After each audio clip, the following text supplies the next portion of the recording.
بسم اللہ الرحمن الرحیم۔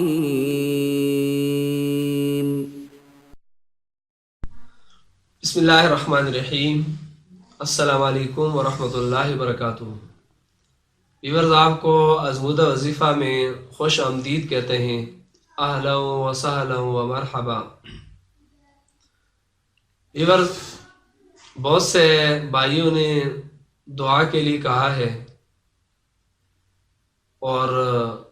اپنے مسائل بتائے ہیں، اور ان کا کہنا یہ تھا کہ جب آپ دعا کریں گے ظاہر ہے کہ آپ کے لاکھوں ویوز ہیں اور کسی نہ کسی کی دعا ہمارے حق میں قبول ہوگی۔ تو ناظرین، اسی طرح اگر آپ کو کوئی مسئلہ ہو تو آپ دعا کے لیے کمنٹس میں لکھ دیا کریں، مسئلہ بھی لکھ دیا کریں تاکہ دعا میں شریک ہو جائیں، اور نام بھی لکھ دیا کریں۔ ہم ہر اس شخص کے لیے دعا گو ہیں کہ جو ہمارے چینل سے محبت کرتا ہے، اور یقیناً یہ آپ لوگوں کی محبت سے ہی ہمارے چینل ازمودہ وظیفہ کو مختصر سے عرصے میں 4 چاند لگ گئے ہیں۔ یہ آپ لوگوں کی محبت کا نتیجہ ہے، آپ کے اعتماد کا نتیجہ ہے، اور جو کام کرنے والے ہیں ان کے خلوص کا اور ان کی بے لوث خدمت کا نتیجہ ہے۔ تو ہم ہر اس شخص کے لیے دعا کرتے ہیں کہ جس نے دعا کے لیے کہا ہے، اس کی کوئی حاجات ہو اللہ اس کو پورا فرمائے، اولاد کے حوالے سے وہ پریشان ہے اللہ اس کی اس پریشانی کو دور فرمائے، اور وہ جو رشتوں کے حوالے سے پریشان ہیں ہم یہ دعا کرتے ہیں اللہ تعالیٰ،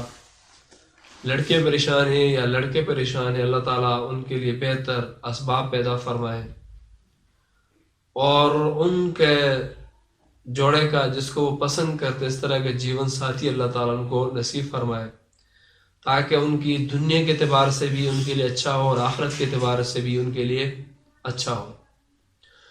اور ہم اس شخص کے لیے بھی دعا گو ہیں کہ جو ہمارے چینل سے محبت کرتا ہے اور ہماری اس ویڈیو کو شیئر کرتا ہے، اور جیسے بھی ہے وہ اس معاملے میں ہمارے ساتھ ہے، ہم اس کے لیے دعا کریں کہ اللہ تعالیٰ اس کی دین اور دنیا دونوں اچھی فرمائے، اللہ اس کی دینی اور دنیاوی دونوں اعتبار سے اس کو عزتیں عطا فرمائے۔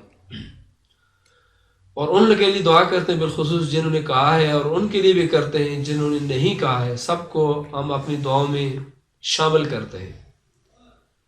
اور دوسرا یہ کہ ہم یہ بھی دعا کرتے ہیں اللہ تعالیٰ آپ سب کو دین اور دنیا کی عزتیں نصیب فرمائے، دین اور دنیا کی ذلتوں سے اللہ تعالیٰ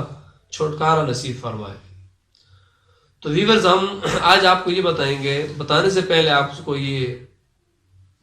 یاد دہانی کرانا ضروری سمجھتا ہوں کہ اگر آپ ہمارے چینل پہ نئے ہیں تو آپ اس کو سبسکرائب کیجیے اور ساتھ ہی بیل کا بٹن اس کو پریس کیجیے اور آل کر دیجیے تاکہ ہماری نئی ویڈیو اپلوڈ ہو تو اس کا نوٹیفیکیشن آپ کو مل سکے۔ تو ویورز، ہم آج آپ کو بتائیں گے کہ بہت سے احباب جن کی تنخواہ بہت تھوڑی ہے اور اخراجات بہت زیادہ ہیں، یعنی تھوڑے پیسوں میں سے گھر کا خرچہ کیسے چلایا جا سکتا ہے، گھر کے معاملات کو کیسے پورا کیا جا سکتا ہے۔ آپ لوگوں کو جیسا معلوم ہے کہ ہمارے اس ملک میں جس طرح تبدیلی کی لہر چلی ہے تو اس کے جو حالات ہیں وہ سارے آپ کے سامنے ہیں، یہاں اس کو بیان کرنے کی ضرورت نہیں ہے۔ تو لوگوں کی یہی خواہش ہے کہ ہمارا تھوڑی سی جو تنخواہ ہے، تھوڑے سے اخراجات ہیں، تو ان میں ہم گھر کا معاملہ کیسے چلائیں۔ اسی طرح مجھے ابھی اپنے پڑوسیوں کا مسئلہ یاد آیا۔ ہمارے پڑوس میں بہت سے ایسے لوگ ہیں کہ جو صرف ایک بندہ ہے اور وہ کبھی دیہڑی لگاتا ہے اور کبھی اس کو دیہڑی نہیں ملتی، اور جب نہیں ملتی تو اس کے گھر پہ جو فاقے ہوتے ہیں، جو اس کے گھر کے جو معاملات ہیں وہ ہمارے سامنے ہوتے ہیں، یعنی جو بھی ہم سو سکتا ہے یا کسی دوست ہو سکتا ہے تو ان کے ساتھ وہ تعاون کر دیتے ہیں۔ بچی بڑے معاملات ہیں، تو اس سے اندازہ ہوتا ہے کہ کس طرح گھر کے معاملات چلانا مشکل ہیں۔ اور اسی طرح کمنٹس میں ہمیں یہ کہا گیا کہ آپ اس طرح کا کوئی وظیفہ یا اس طرح کی کوئی نسخہ یا کوئی طریقہ بتائیں تاکہ ہمارے تھوڑے خرچے میں ہمارا گزر بسر ہو سکے، یعنی تھوڑے خرچے میں ہم عزت کے ساتھ زندگی گزار سکیں۔ تو پھر اس کے لیے پہلے تو یہ ہے کہ اگر ہم دیکھیں ہماری جو تنخواہ ہے اس کا ہمیں حساب کر لینا چاہیے، اور پھر اس حساب سے یعنی کہ چادر دیکھ کر پاؤں کو پھیلانا چاہیے۔ چادر سے زیادہ اگر پاؤں کو پھیلائیں گے تو وہ خطرناک ثابت ہو سکتے ہیں۔ اسی طرح سے آپ کے اخراجات زیادہ ہیں اور آمدنی وہ کم ہے، تو آپ ایسا کریں کہ گھر کے اندر آپ کھانے کا آداب ان کو صحیح طرح سے ملوث خاطر رکھیں کہ کھانے کا کیا طریقہ آپ کا، کہ آپ ہر بندہ اپنے اپنے پلیٹ میں کھانا کھاتا ہے یا پھر اپنے اپنے کمرے میں جا کر کھاتا ہے یا اکٹھے دسترخوان پر بیٹھ کے کھاتے ہیں۔ یاد رکھیں اگر آپ یہ چاہتے ہیں کھانے میں برکت ہو تو پھر آپ اکٹھے بیٹھ کے کھانا کھایا کریں، اور کھانا کھانے سے پہلے آپ دسترخوان کو بچھایا کریں، دسترخوان بچھانے کے بعد آپ ہاتھوں کو دھویا کریں اور کھانے کی دعا پڑھ لیا کریں، اور اسی طرح سے کھانے کے درمیان میں اس طرح خاموشی سے بھی زیادہ کھانا نہ کھائیں اور زیادہ باتیں بھی نہ کریں۔ تو اس طرح آپ ادب کے ساتھ آپ کھانا کھائیں، اور کھانا کھانے کے بعد آپ ہاتھوں کو پھر سے دوبارہ دھوئیں تو انشاءاللہ کھانے میں برکت ہوگی۔ اور دوسری چیز یہ ہے کہ جو کھانا بچ جاتا ہے آپ سے تو آپ اس کو کسی غریب کو دے دیا کریں۔ آپ کے آس پاس بہت سے غریب ایسے ہوں گے، یقیناً جب آپ ڈھونڈیں گے سفید پوش لوگ ایسے ہوتے ہیں کہ جو 2 ٹائم کی بھوک 3 ٹائم کی بھوک برداشت کر لیتے ہیں، لیکن کسی کے سامنے وہ ہاتھ پھیلانا پسند نہیں کرتے، اور ان کے اپنے گھر میں کچھ بھی نہیں ہوتا لیکن پھر بھی وہ برداشت کی کسی سے کوئی چیز نہیں مانگتے۔ آپ ان کو ڈھونڈیں جو سفید پوش لوگ ہیں، ان کے گھروں میں آپ کھانا دیں۔ آپ کو اندازہ ہونا چاہیے جس انسان کی آمدنی کم ہے، اس کے بچے زیادہ ہیں، اخراجات زیادہ، اس کے مہمان زیادہ ہیں، تو یقیناً وہ شخص جو وہ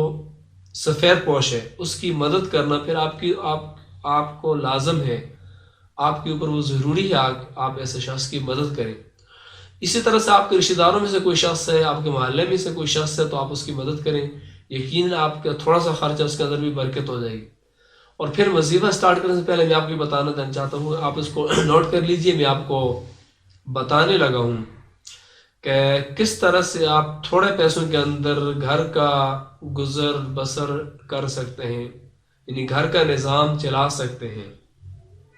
پہلے اپنے جب کھانا کھاتے ہیں تو کھانے کے آداب کو ملحوظ خاطر رکھیے اور کھانے کا احترام کیجیے، اور اس کے بعد اب بات یہ ہے کہ جب آپ کو تنخواہ ملتی ہے، آپ کو پیسے ملتے ہیں، چاہے وہ پیسے آپ کے تنخواہ کے ہوں یا آپ کے بزنس کے ہوں، تو آپ یہ چاہتے ہوں کہ ان پیسوں کے اندر برکت ہو اور ان پیسوں سے پورے مہینے کا نظام چلے۔ تو آپ نے کرنا ایسا ہے کہ اول اور آخر یعنی پہلے اور بعد میں درود پاک پڑھنی ہے۔ جو بھی درود پاک آپ کے لیے آسان ہو، جو درود پاک آپ کو آتی ہے وہ پڑھنا آپ نے، 11 مرتبہ درود پاک پڑھنی ہے آپ نے، اور 11 بار درود پاک پڑھنے کے بعد آپ نے پھر 21 مرتبہ سورۃ الکوثر پڑھنی ہے۔ میں پڑھ کے سنا دیتا ہوں، آپ سن لیجیے۔ بسم اللہ الرحمن الرحیم، انا اعطیناک الکوثر فصل لربک وانحر ان شانئک هو الابتر۔ یہ پڑھ کے پھر آپ نے درود پاک پڑھنی، اللہم صلی علی سیدنا مولانا محمد وبارک وسلم وصلی علیہ، یا جو بھی درود پاک آپ کو آتی ہے آپ وہ پڑھ لیجیے۔ اور درود پاک پڑھنے کے بعد پھر آپ نے ایسا کرنا ہے، یا غنی 500 دفعہ آپ نے اس کو پڑھنا ہے۔ جب 500 دفعہ آپ اس کو پڑھیں گے تو ہو سکے تو اس سے پہلے آپ 3 دفعہ یا 5 دفعہ درود پاک پڑھ لیں، اور اس کے بعد 3 یا 5 دفعہ درود پاک پڑھ لیں۔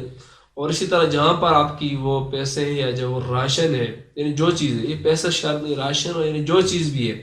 آپ یہ چاہتے ہیں اس کے اندر برکت ہو، تو جب اسی طرح 21 مرتبہ سورہ کوثر پڑھیں گے، 500 دفعہ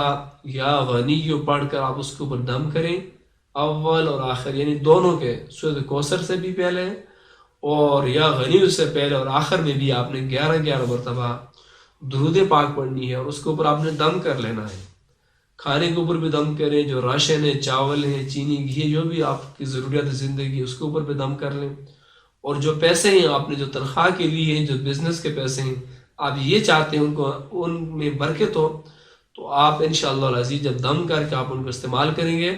تو وہ اگر 100 روپیہ ہوگا تو اس سے پہلے آپ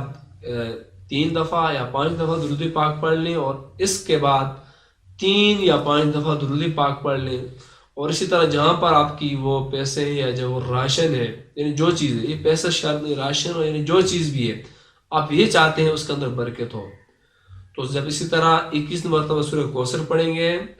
500 دفعہ یا غنی کو پڑھ کر آپ اس کے اوپر دم کریں، اول اور آخر یعنی دونوں کے، سورہ کوثر سے بھی پہلے اور یا غنی سے پہلے اور آخر میں بھی آپ نے 11 مرتبہ درود پاک پڑھنی ہے، اور اس کے اوپر آپ نے دم کر لینا ہے. کھانے کے اوپر بھی دم کریں، جو راشن ہے، چاول ہے، چینی، گھی، جو بھی آپ کی ضروریات زندگی ہے اس کے اوپر بھی دم کر لیں. اور جو پیسے ہیں آپ نے جو تنخواہ کے لیے ہیں، جو بزنس کے پیسے ہیں، آپ یہ چاہتے ہیں ان کو ان میں برکت ہو، تو آپ انشاءاللہ العزیز جب دم کر کے آپ ان کو استعمال کریں گے تو وہ اگر 100 روپیہ ہوگا تو